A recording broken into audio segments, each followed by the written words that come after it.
In this exercise, I'm going to demonstrate a couple of practical uses of list comprehensions. So we're going to open a new program. We'll call it listcomp.py. For the first example, I'm going to find all of the even numbers in a range. So the first thing I'm going to do is I'm going to create a range of numbers from 1 to 100, stored in a list. Then I'm going to write a list comprehension to find even numbers. And you can do that by including an if statement in the list comprehension, just like that.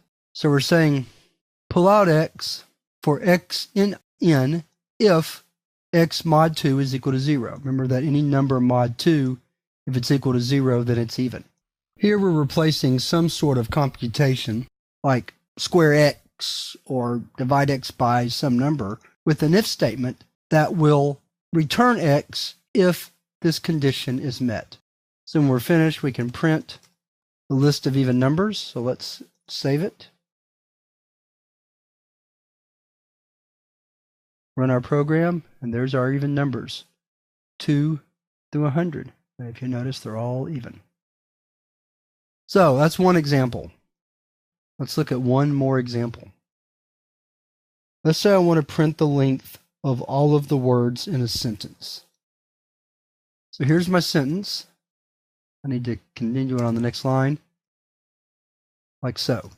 Now I need to get the string into a list, and I can do that using a special string function called split.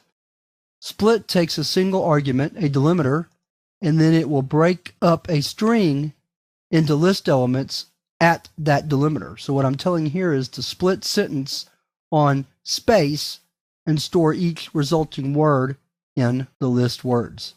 Now I'm assuming a well-formed sentence without any punctuation marks. So once we have that, then we're ready to write the list comprehension. So we're going to create a new list called wlen for word length. Here I want to create a list of tuples that includes the word and the length of the word for word in words, just like that. So for each word in the list words, I want to create a tuple of the word and the length of the word and store it in wlen.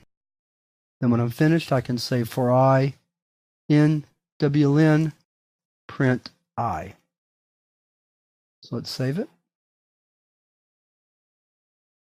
Clear the screen. And there's our list.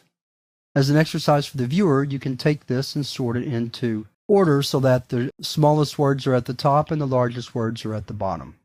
In the meantime, we've run out of time for this exercise, and with that, we close out this chapter on list comprehensions.